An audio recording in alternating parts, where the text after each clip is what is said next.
শিয়ানের প্রথম সকাল। আজকে আমরা যাব হচ্ছে সবচেয়ে আকর্ষণীয় যে জায়গাটা, টেরাকোটা মিউজিয়াম অথবা টেরাকোটা ওয়ারিয়ার মিউজিয়াম, যেটা এখান থেকে প্রায় 42 কিলোমিটারের মতো দূরে।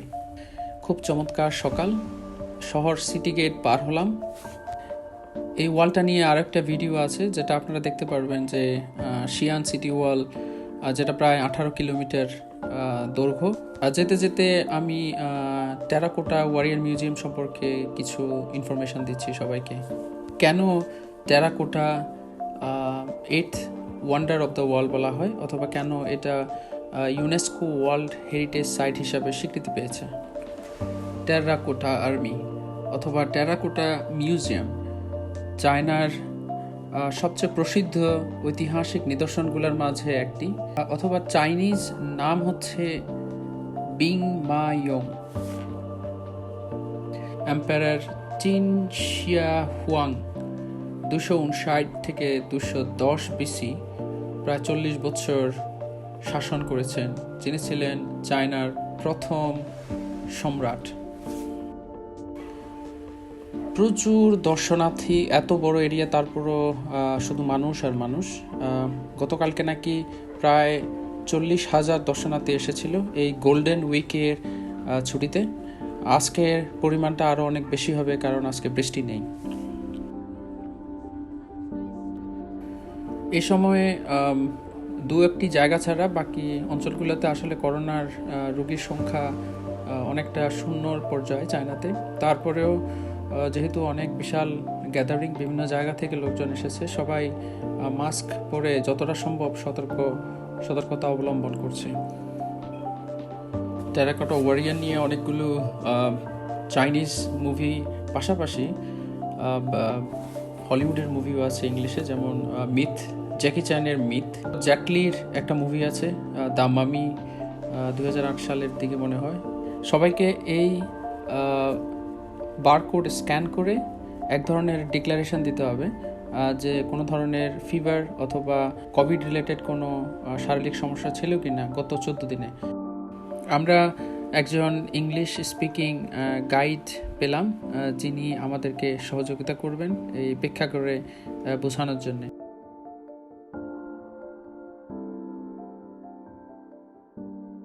টিকিট কাউন্টারে কেউই নেই, সব টিকিট সাধারণত অনলাইনে কেনা হয়। 60,000 দর্শক আজকে, কিন্তু ওরা এমনভাবে ম্যানেজ করেছে যে টিকিট কাউন্টারে কাউকে থাকতে হচ্ছে না, সবাই অনলাইনে টিকিট কিনে নিয়েছে, শুধু কিউ মেনটেন করতে হচ্ছে ভেতরে ঢোকার জন্য। আমরা যাচ্ছি, টিকিট কাউন্টার থেকে বের হলাম, ফর্মালিটিস টিকিট কাউন্টার দিয়ে বের হতে হবে। আমরা টিকিট কাউন্টার দিয়ে বের হলাম। অনেকগুলো ধাপ বের হয়ে এখানে আসতে হয়েছে, প্রত্যেকটা ধাপে কিউ। এটা হচ্ছে 3 নাম্বার ধাপ, যেখানে আমরা, এবং কি মেইন এন্ট্রেন্স। এরপরে কিন্তু প্রত্যেকটা পিঠে ঢোকার সময় আবার নতুন করে কিউতে থাকতে হবে।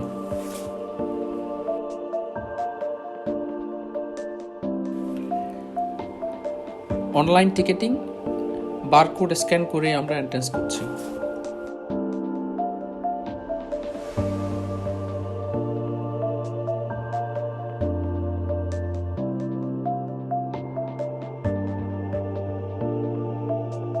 মিউজিয়ামের আসলে বিভিন্ন শোপিসগুলো এখানে অটোমেটিক, কোনো ডিজিটাল শপ যেটা বলা যায়, কোনো বিক্রয় কর্মী নাই, ক্যাশের কোনো লেনদেন নাই, সব কিছু হচ্ছে অটোমেটেড।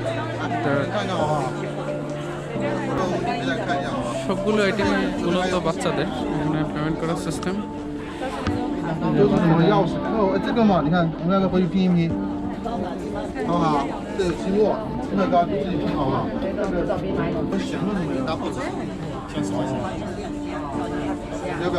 বিভিন্ন ছোট ছোট ওয়ার্ড হচ্ছে অটোমেটেড, এখানে বায়োমেট্রিকের মাধ্যমে বিক্রি হবে। দাম কোয়াইট এক্সপেন্সিভ, তো দেশি, আমাদের দেশি মেয়ের মতো লাগতেছে।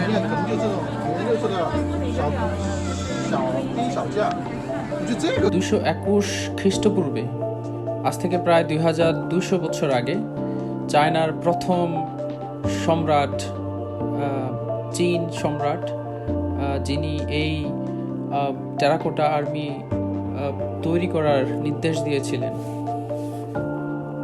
প্রায় 3 লক্ষ কর্মচারী এই সম্পূর্ণ আয়োজনের পেছনে কাজ করেছে। ধারণা করা হয় প্রায় 30 বছর ধরে এর কাজ চলেছিল।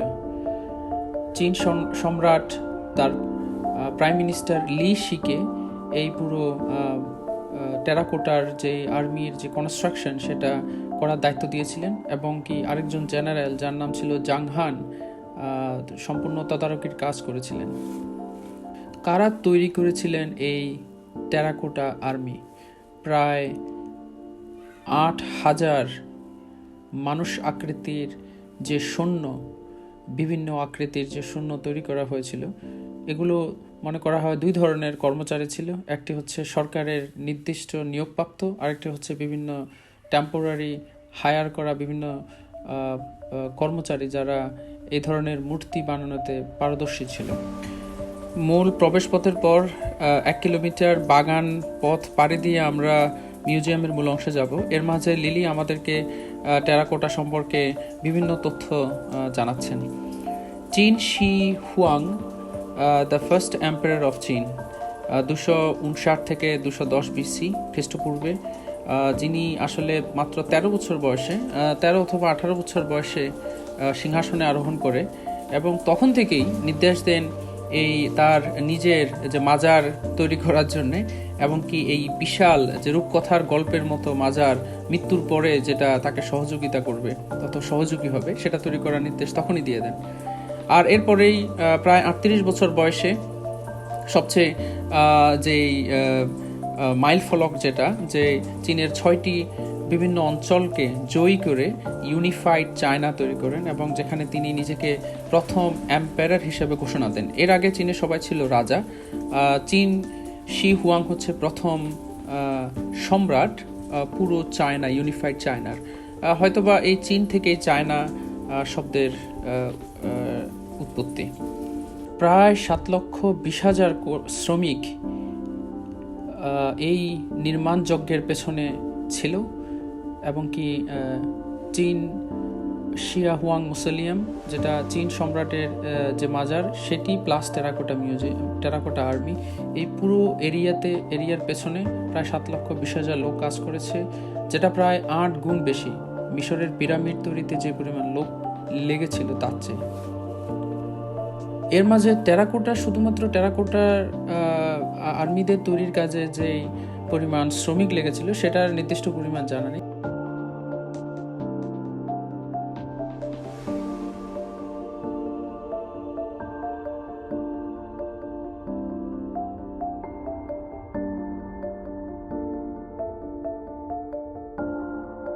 আমরা শুরুতেই যাচ্ছি ভার্চুয়াল মুভি থিয়েটারে, দেখব এই টেরাকোটা এবং কি চীন শি হুয়ানের ইতিহাস নিয়ে। It should be interesting.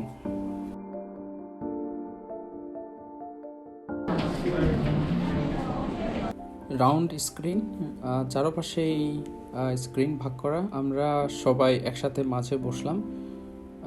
শুরুতে দেখানো হচ্ছে বিভিন্ন মুখগুলো, the 8th wonder of the world.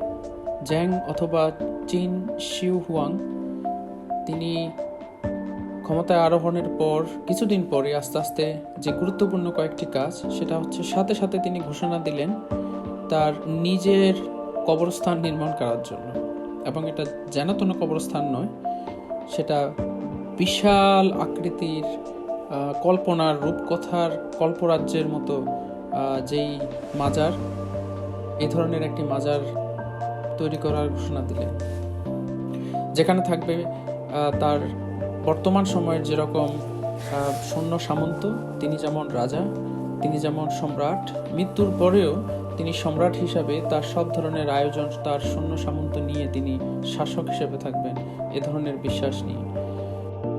এই 13 বছরের শাসক একসময় পুরো চায়নার এম্পায়ার হবে কে জানত। চৌকস বুদ্ধিমত্তার পরিচয়, সাহসী এবং কি খুব ক্রুয়েলও ছিল। 6টি বিভিন্ন অঞ্চল জয় করার জন্য বিশ্বস্ত সেনাপতি এবং বিশাল সৈন্যদল নিয়ে পাঠালো। সম্রাট একই সময় আরও একটি গুরুত্বপূর্ণ ঘোষণা দিয়েছিলেন, আরেকটি বড় প্রজেক্ট হাতে নিয়েছিলেন, যেটা হচ্ছে গ্রেট ওয়াল অফ চায়না। আমরা যাকে গ্রেট ওয়াল হিসাবে চিনি, একসময় সেটার নাম ছিল চীন ওয়াল। এই গ্রেট ওয়ালের ফাউন্ডার অথবা প্রতিষ্ঠাতা হচ্ছেন প্রথম চীন সম্রাট, সেই মুসোলিয়াম অথবা মাজার লি শুয়ান পাহাড়ের উপরে, টেরাকোটা থেকে 1 কিলোমিটার পেছনে পাহাড়েই সেই কবর।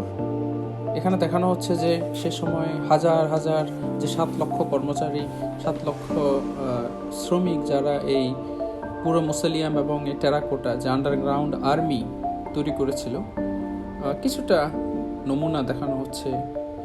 বিশাল কর্মযোগ্য মাটি তৈরি করা, যে মাটিগুলো একটু ভিন্ন ধরনের মাটি, খুব শক্ত মাটি, এগুলো ক্যারি করা, ভাগে ভাগে সেগুলো করা, এত নিখুঁতভাবে হাজার হাজার মূর্তি বানানো, এটা যে কতটা সাধ্য ছিল, কতটা এটা অসম্ভবকে সম্ভব করার মতো। তারপরে এই যে উপরে কাঠের প্রলেপ দিয়ে সেগুলো ঢেকে দেয়া, আবার নিচের আন্ডারগ্রাউন্ডের নিচে হচ্ছে সবগুলো মূর্তি।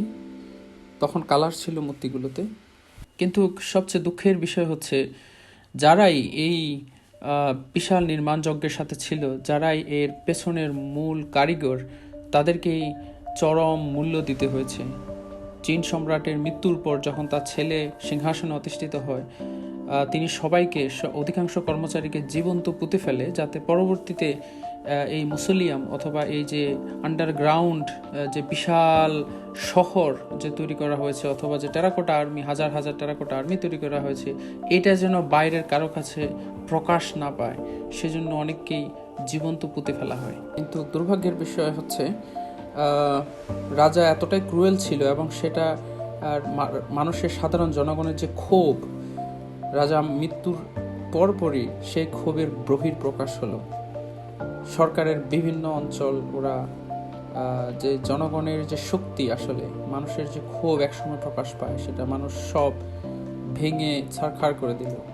রাজা সেই স্বপ্নের মুসোলিয়াম যতটা পারল, সাধারণ জনগণ সেটা ভেঙে লণ্ডভণ্ড করে দিয়েছিল। কিন্তু যদিও আসলে এত বড় ছিল, পুরো কাজটি, পুরো এলাকা কিন্তু অতটা ক্ষতিগ্রস্ত করা সম্ভব হয়নি। 1000 বছর পার হয়ে গেল।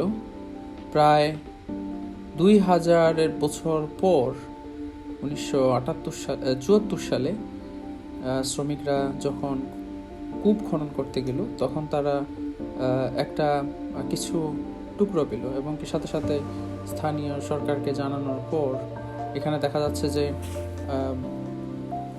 প্রত্নতাত্ত্বিক বিদগণ জায়গা খুঁড়ে বুঝতে পারলো যে কি আছে আসলে। কয়েক মাইল নয়, আসলে বিশাল বড় এরিয়া জুড়ে এই মাটির নিচে কি পড়েছিল 1000 বছর ধরে, যেটা কেউ দেখেনি। পুরো এরিয়া আস্তে আস্তে বের হলো। পুরোটা বের করে যদিও সম্ভব হয়নি, পুরা এলাকার মাটির নিচে যতটুকু আছে তার হয়তোবা 10 থেকে 15 ভাগের 1 ভাগ উন্মুক্ত করা সম্ভব হয়েছে। বাকিটা কিছুটা হয়তোবা একদম ড্যামেজ হয়ে গিয়েছে, অথবা কিছু অংশ এগুলো ভয়ে সরকার খুলেনি, কারণ খুললে হয়তোবা একদম আরো যা আছে ভেতরে সেটাও ধ্বংস হয়ে যাবে। এই হচ্ছে টেরাকোটার ইতিহাস।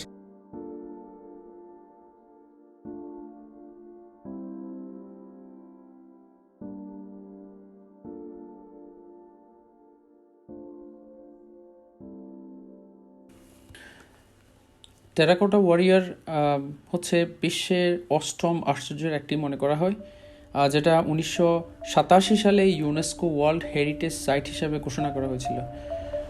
1974 সালে মূলত স্থানীয় কিছু শ্রমিক, তারা কূপ খনন করতে গিয়ে কিছু মাটির তৈরি কিছু অংশ খুঁজে পায়, মাটির যে সৈন্যদের শরীরের কিছু অংশ খুঁজে পায়, এবং সেখান থেকে আস্তে আস্তে একজন প্রত্নতত্ত্ববিদকে খবর দেওয়া হয়।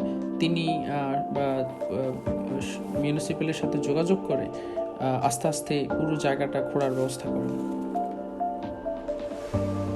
দীর্ঘ সময় এই খনন কাজ চলে এবং কি প্রায় 2007 পর্যন্ত আসলে এটার একটা পূর্ণাঙ্গ অবস্থা সম্পর্কে ধারণা করা হয়। শুধুমাত্র এই মুসোলিয়াম এবং টেরাকোটার অংশে 8,000 সৈনিকের মূর্তি, 130টি চ্যারিয়ট হচ্ছে ঘোড়া তৈরি যে গাড়ি, ওই ধরনের চ্যারিয়ট, মানুষ বহন করার গাড়ি, 520টি ঘোড়া, 150টা শুধুমাত্র সৈন্য বহনকারী ঘোড়া, এবং প্রায় 1 লক্ষ সত্যিকারে ব্রোঞ্জের তামার তৈরি যুদ্ধাস্ত্র এখানে পাওয়া গেছে। আমরা যাচ্ছি টেরাকোটা মিউজিয়ামে, ওয়ারিয়ার মিউজিয়ামে, যেখানে মূলত 3টা পিট আছে, পিট অথবা যে খাদ বলা যায়। এর মাঝে প্রথম পিটটাই সবচেয়ে বড়, প্রায় 230 মিটার এটার হচ্ছে লম্বা, এবং কি প্রায় 62 মিটার এটা চওড়া, প্রায় বলা যায় একটা বড় ফুটবল মাঠের সমান। আর এই প্রথম পিটেই আছে 6,000 মূর্তি অথবা 6,000 যোদ্ধার প্রতিকৃতি আর 50টা চ্যারিয়েট। আমরা যাব প্রথম পিট দেখার জন্য, যেখানে ভিড়টা একটু বেশি হয়। দ্বিতীয় পিটে আছে পাশেই, ওখানে আছে বিভিন্ন ধরনের আর্মি ইউনিট অথবা চ্যারিয়েট আছে অনেকগুলো, যেগুলো অধিকাংশই আসলে ধ্বংস হয়ে গেছে। আর তৃতীয় পিট যেটা, সেখানেও আছে এক ধরনের একটা গুদামের মতো, যে এই যে মূর্তিগুলো তৈরি করা হয় সেখান থেকে আসলে ট্রান্সপোর্ট করে প্রথম পিটে নিয়ে আসা হয়। তৃতীয় পিটে পাওয়া গেছে 68টি বিভিন্ন ধরনের মূর্তি, 4টা ঘোড়া, একটা চ্যারিয়েট, এবং কি 34টা যুদ্ধাস্ত্র পাওয়া গেছে।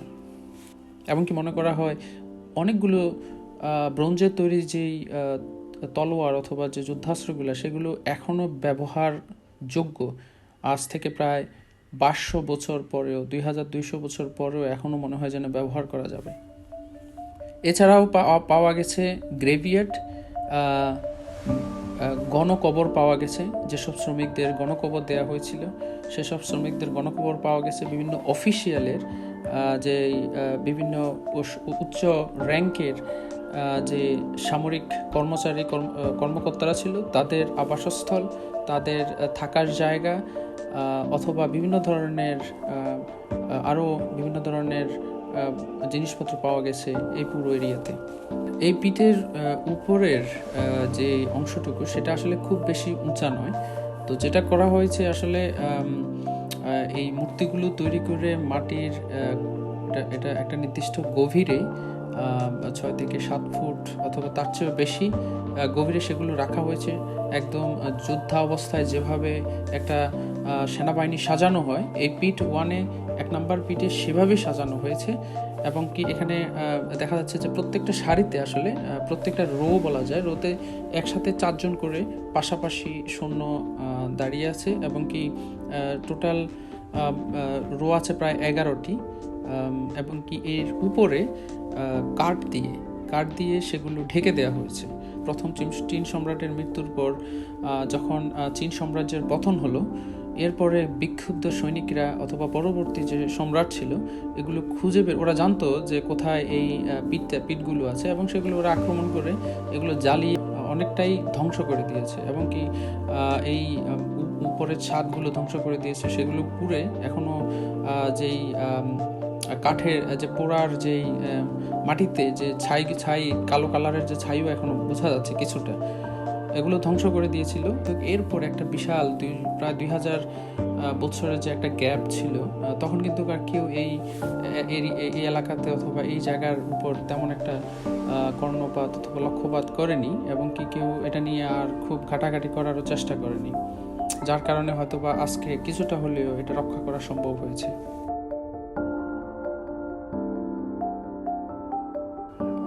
বিভিন্ন ধরনের বিভিন্ন আকৃতির যোদ্ধা আর মূর্তি আছে এখানে।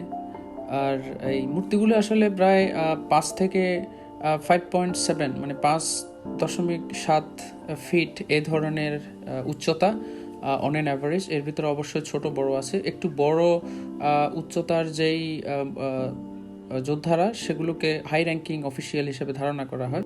এমন হয় নাই যে দুটা যোদ্ধার চেহারা সেম, তার মানে হচ্ছে প্রত্যেকটি মূর্তির আকৃতি একটা চেয়ে আরেকটা সম্পূর্ণ আলাদা, মুখচ্ছবি সম্পূর্ণ আলাদা। প্রত্যেকটি সৈন্যের মুখচ্ছবি আলাদা, ফেসিয়াল যে অ্যাপিয়ারেন্স সেটাও ভিন্ন। এগুলো বিশ্লেষণ করে বিভিন্ন ধরনের ফ্যাক্ট খুঁজে পাওয়া যায়। বিভিন্ন ডিপার্টমেন্টের যোদ্ধা, কেউ হচ্ছে আর্টিলারি, কেউ তীরন্দাজ, কেউ হচ্ছে সম্মুখ যোদ্ধা, কেউ হচ্ছে পেছন পাহারা দেয়ার, কেউ হচ্ছে অশ্বারোহী। এই ধরনের বিভিন্ন একদম সত্যিকারে যুদ্ধের ময়দানে যেভাবে সাজানো হয়, আগের আমরা মুভিগুলোতে যেভাবে দেখতাম ঠিক সেভাবেই আসলে সাজানো হয়েছে। এবং দেখা যাচ্ছে ডান পাশে সৈনিকরা আসলে উল্টো দিকে মুখ করে আছে, হচ্ছে যদি ডান পাশ থেকে কোনো আক্রমণ আসে সেটা প্রতিহত করার জন্য। এবং সম্মুখ ভাগে হচ্ছে তীরন্দাজ, এরপরে হচ্ছে সৈনিকরা, তার মাঝেই হচ্ছে অশ্বারোহী বাহিনী। আমার মনে হয় প্রত্যেকটি সৈনিকের মুখে গোঁফ আছে, যেটা আসলেই হয়তোবা একটু ভিন্ন, যেটা সাধারণত চাইনিজদের মুখে গোঁফ দেখা যায় না, কিন্তু এখানে প্রত্যেকটা সৈনিকের মুখে গোঁফ আছে। ইউনিফর্মের স্টাইলও কিছুটা ভিন্ন, হয়তোবা সৈনিকদের র্যাঙ্কিংয়ের উপর ভিত্তি করে ইউনিফর্ম এক একজনের এক এক রকম। মাথার যে হ্যাট সেটাও এক একজনের এক এক রকম, এক একজনের হাতের ভঙ্গিটা এক এক রকম, হাতের যে নখ সেটা পর্যন্ত খুব নিখুঁতভাবে কারুকাজ করা হয়েছে, অ্যাজ ইট ইজ, মানে দেখতে অবিকল যাতে মনে হয় সেরকম একটা ভাব নিয়ে আসার জন্য। শুধুমাত্র মূর্তি এখানেই শেষ নয়, আসলে কালার, রঙের একটা ব্যাপক একটা বিশেষত্ব আছে এখানে।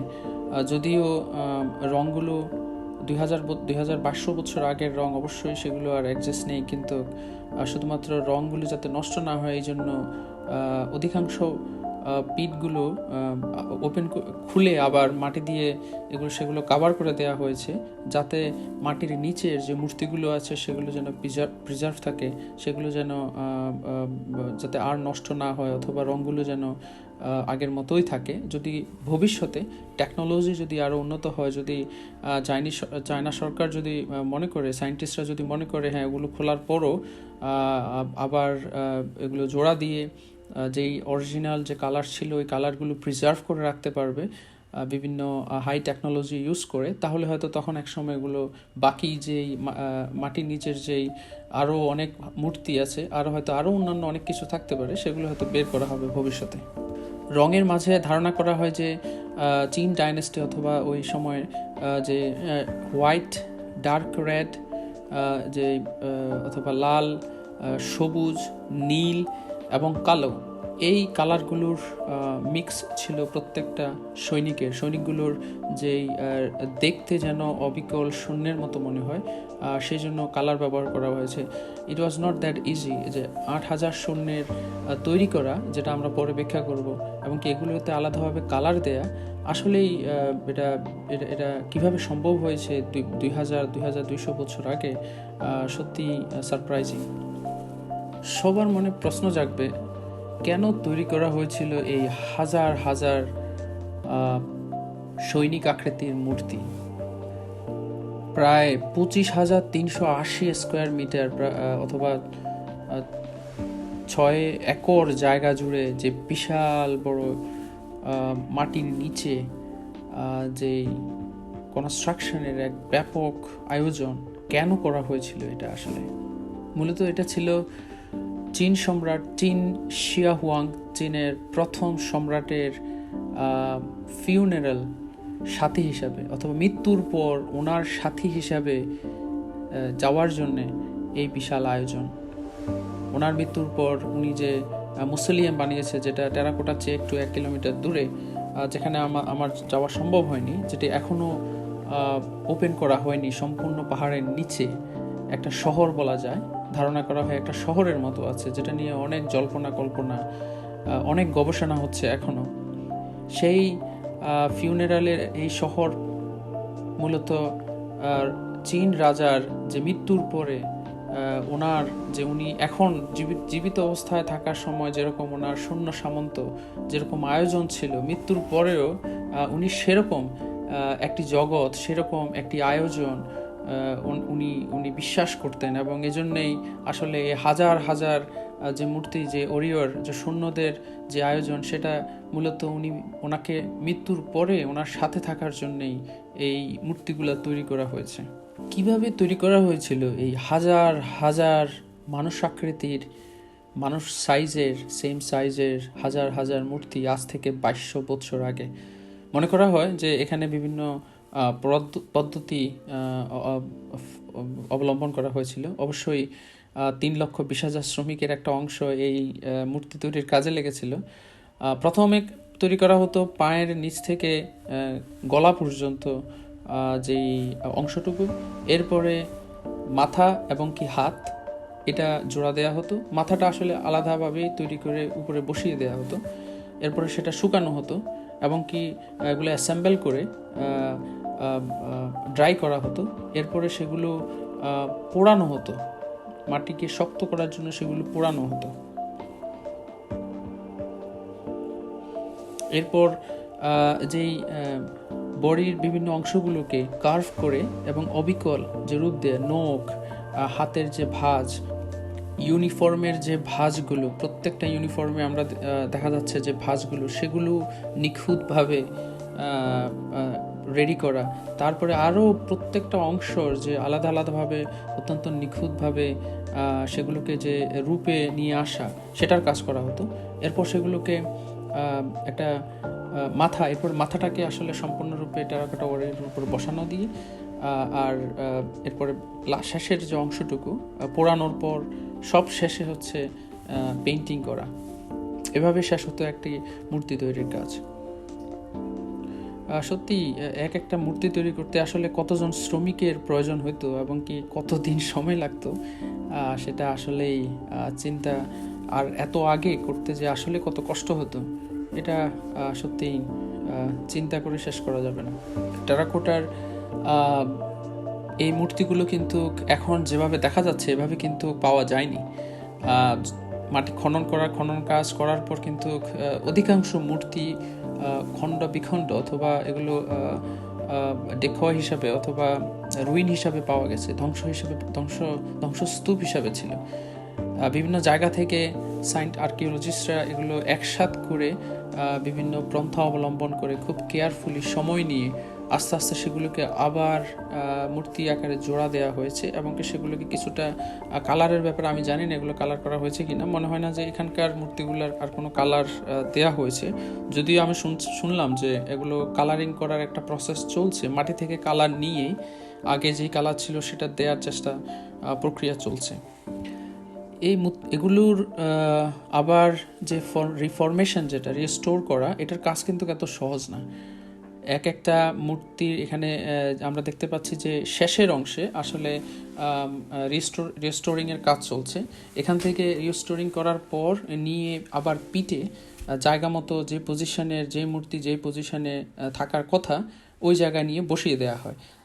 তার মানে হচ্ছে এগুলোর আসলে এখনও কাজ চলছে, এখনও আস্তে আস্তে কাজ চলছে। শুধুমাত্র একজন জেনারেলের যেই একটা মূর্তি, সেটা পুরা রিস্টোর করতে 2 বছর সময় লেগেছে। তাহলে ধারণা করা যায় যে এই এখনও কি পরিমাণ লোক এই রিস্টোরিংয়ের পেছনে কাজ করছে। এটা হচ্ছে 2 নাম্বার পিঠ। এই পিঠে আসলে বিভিন্ন হাই র্যাঙ্কিং অফিসাররা এবং কিছু চ্যারিয়েট, কিছু হাই র্যাঙ্কিং অফিসার দেখা যাচ্ছে, অফিসারের মূর্তি, এবং কিছু চ্যারিয়েট, একটা ওয়ার চ্যারিয়েট আছে। আর পিট 4 সেটা এখান থেকে একটু পাশে, মূলত খালি একদম। এখানে যেই সৈন্যর আরও যেগুলো তৈরি করার কথা ছিল, আমরা জানি যে পুরো প্রক্রিয়াটা আসলে শেষ হয়নি। সম্রাটের মৃত্যুর পর কিন্তু এই কর্মযজ্ঞ কিন্তু বন্ধ হয়ে গিয়েছিল। তো মনে করা হয় যে ওই কিছু কিছু কাজের যে অসমাপ্ত যে কাজগুলো সেগুলো পিট 4-এ পাওয়া যায়, আর পিট 2-তে শুধুমাত্র সামান্য কিছু জিনিস আমরা দেখতে পাই।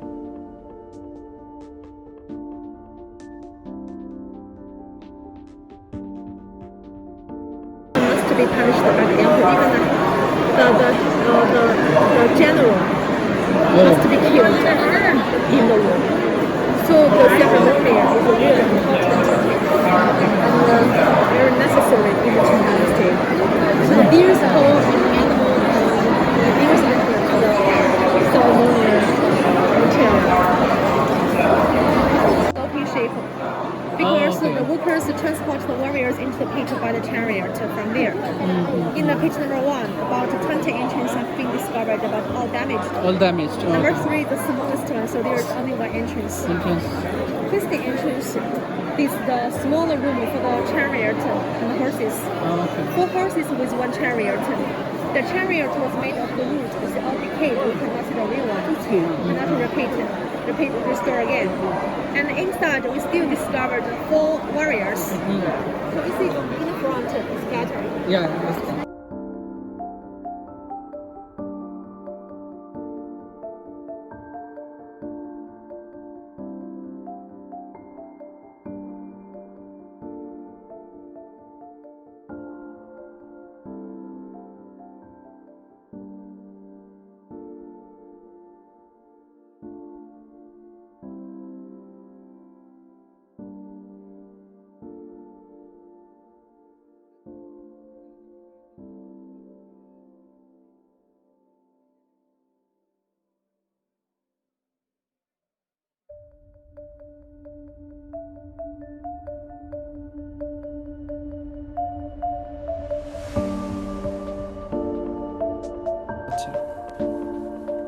পিট 3, এই 3 নম্বর পিটে শুধুমাত্র সামনের কিছু অংশ এবং কি পাশের কিছু অংশ খোলা হয়েছে, আর বাকি অংশ ঢেউয়ের মতো যেটা দেখা যাচ্ছে। আসলে মাঝে হচ্ছে সৈনিকদের সারি, আর দুপাশে যে ডিভাইডার, যেখানে উপরে ছাদের যে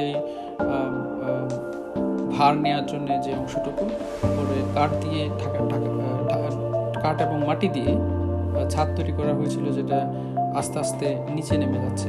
এমনকি নিচে নামার মানেই হচ্ছে নিচের যে সৈনিক মূর্তি আছে সেগুলো কিন্তু অবশ্যই ভেঙে টুকরো টুকরো হয়ে গিয়েছে, কারণ সৈনিকদের সাইজ কিন্তু আরেকটু উপরে। এগুলো নিচে নামা মানেই হচ্ছে নিচের অংশগুলো ভেঙে গেছে।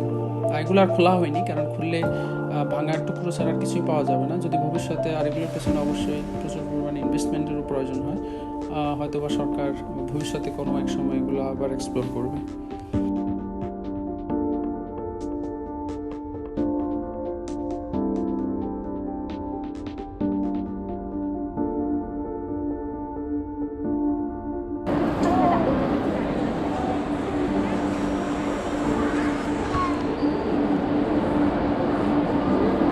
এখনও যে চাকা, যে চ্যারিয়টের যে চাকাটা এখনও দেখা যাচ্ছে। আসলে মাটির নিচে কিন্তু যতগুলো এখনও অনেক মূর্তির এখনও যে সৈনিক মূর্তি এখনও মাটির নিচে এগুলো আছে, এগুলো উঠানো হয় নাই। কিন্তু মাঝে মাঝে যে জায়গাটা, এটা হচ্ছে উডেন যে রুফ, ওই উডেন রুফগুলো আস্তে আস্তে ডিকে হয়ে আস্তে নিচে পড়ে গেছে, আর মাঝখানেটা হচ্ছে পিলারের মতো, যার কারণে কিছুই হয় নাই। তো সরকার, আসলে চায়না সরকার এগুলো প্রত্নতত্ত্ব বিভাগ এগুলো করে নেই, এগুলো আর উঠায় নাই। এই জন্যে যে যাতে উঠাতে গেলে দেখা যাচ্ছে যা আছে সম্পূর্ণরূপে ডেস্ট্রয় হয়ে যাবে, তো ওটা না করে ওরা জাস্ট জায়গাটা যেভাবে ওপেন করে দিয়ে রাখলো প্রিজার্ভ করার জন্য, যা আছে ততটুকু প্রিজার্ভ করার জন্য। যে এটা হচ্ছে 3 নম্বর পিট, আসলে 3 নম্বর পিট। So all those, actually this is the divider, and in between all the soldiers. Yes, right. And it's to fall down. Should you the smaller part area has been opened up, and just want to prove that much more warriors and chariots like them buried underneath. Can be underneath. Yeah. The horses in the front, we can see. তার মানে হচ্ছে এরকম chariot এটার মাটির নিচে এরকম আরও অনেক চ্যারিয়েট আছে, কিন্তু এগুলো উঠাতে গেলে সম্পূর্ণরূপে ধ্বংস হয়ে যাবে, এই জন্য আর এগুলো উঠানো হয় না, এভাবে রেখে দিচ্ছে।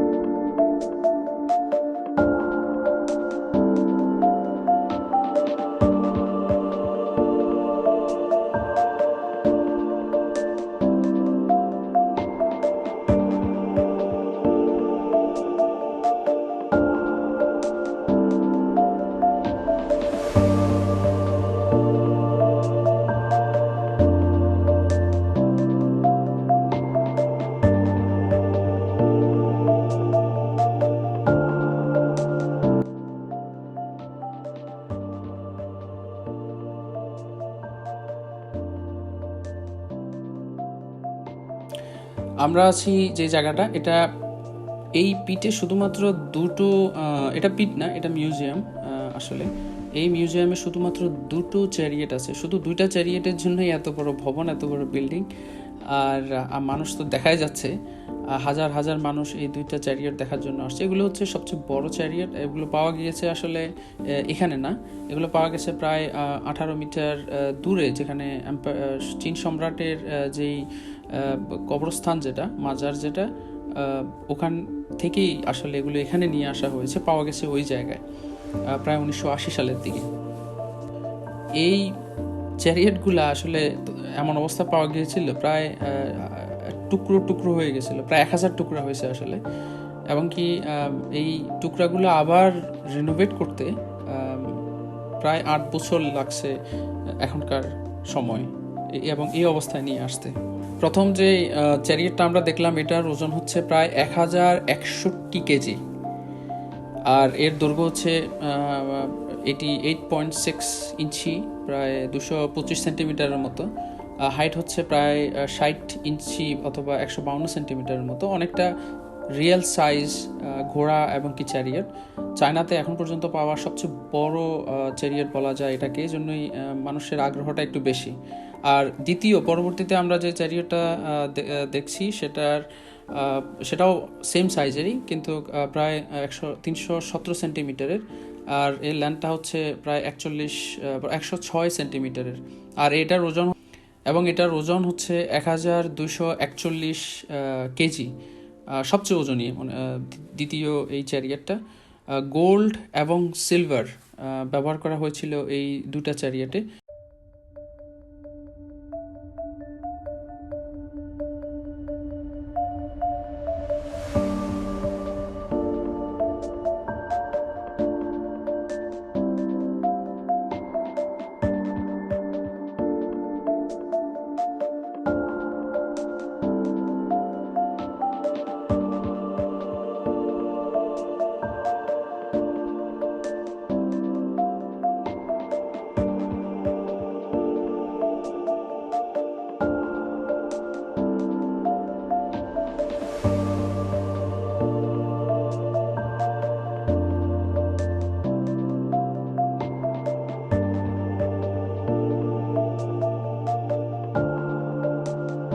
আমরা ঢুকলাম একটি সুভেনির দোকানে। দেখা যাচ্ছে বিভিন্ন রেপ্লিকা, টেরাকোটার বিভিন্ন ওয়ারিয়রদের বিভিন্ন রকমের রেপ্লিকা শোপিস আকারে সেল করা হচ্ছে দর্শনার্থীদের কাছে। পিটের ভিতরে ঢুকে ওয়ারিয়রদের মূর্তি দেখার কোনো সুযোগ নেই, অনেক দূর থেকে দেখতে হয়েছে, জুম করে দেখার সুযোগ হয়নি। আর এখন আসলে মনে হচ্ছে যেন সেটার দুধের স্বাদ ঘোলে মেটানোর মতো। কাছে থেকে যে রেপ্লিকাগুলো তৈরি হয়েছে অনেকটা একই আকৃতির, কারণ স্থানীয় লোকরাই তৈরি করেছেন। পুরো শরীর জুড়ে যে একটা নিখুঁত কারুকাজ, সেটারই একটি বহিঃপ্রকাশ।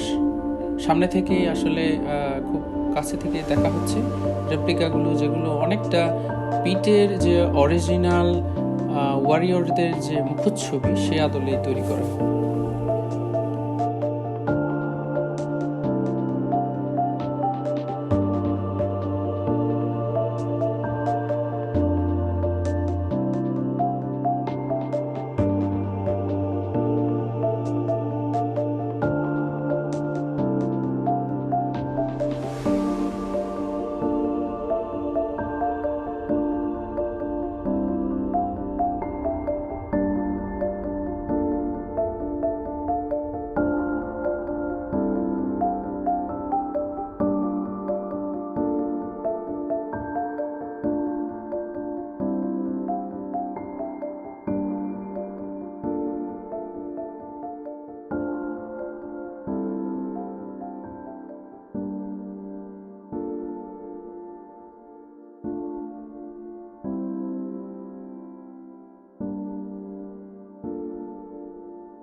খুব কালারফুল কিছু মূর্তি মনে হচ্ছে, ধারণা করা হচ্ছে হয়তোবা মূর্তিগুলোর তৈরি করার সময় অরিজিনাল কালার এমনই ছিল হয়তোবা।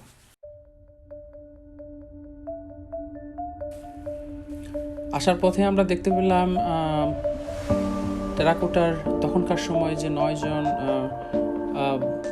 শ্রমিক ছিল যারা খুঁজে পেয়েছিল টেরাকোটার কূপ খনন করার সময়, যারা খুঁজে পেয়েছিল টেরাকোটার এই এরিয়াটাকে, তাদেরই একজন মাসি, যিনি বলা হচ্ছে ইয়াং গাওজিন, যিনি তখনকার সময় যারা খুঁজে পেয়েছিলেন যে শ্রমিকরা তাদেরই একজন, উনি এখানে আছেন। আমরা বেরোয় যাচ্ছি, এখন বাজে হচ্ছে 5টা, এখনো হচ্ছে এই লাইন, এটা শেষ হবে কবে আল্লাহ জানে, লোকজন এখনো অপেক্ষা করতেছে। সকাল 10টা থেকে প্রায় 4:30 পর্যন্ত আর কোনো পেটে দানা পানি পড়েনি। আমরা খুঁজে নিলাম একটা মুসলিম রেস্টুরেন্ট লোকাল ফুড টেস্ট করার উদ্দেশ্য। মহিলা টুপে পরে আছে, দেখতে একটু ভিন্ন রকম লাগে। আমরা নিলাম নুডলস এবং কি চাইনিজ বার্গার, খুবই বিখ্যাত শিয়ানে।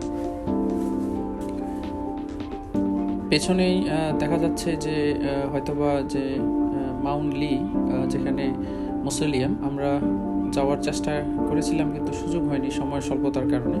চলে যাচ্ছি শহর শিয়ানে হোটেলের উদ্দেশ্যে। পথে বিভিন্ন রকমের ডালিমের বাগান, আমরা রাস্তার দুপাশে দেখেছি প্রচুর ডালিমের কৃষকরা অথবা বাগান থেকে পেরে এনে রাস্তার পাশেই একটা চেয়ার অথবা একটা ছাতা নিয়ে বসে বিক্রি করছেন। দর্শনার্থীরা, যারা হাজার হাজার দর্শনার্থী আসছে শহর থেকে টেরাকোটা দেখার উদ্দেশ্যে, তারা হয়তোবা থেমে বিক্রি করছেন, কিনে নিচ্ছেন এদের কাছ থেকে। প্রচুর ডালিম আমরাও কিনলাম, দাম অনেকটা সস্তা এবং কি খুবই একদম ফ্রেশ যে ডালিম নিয়ে নেওয়া।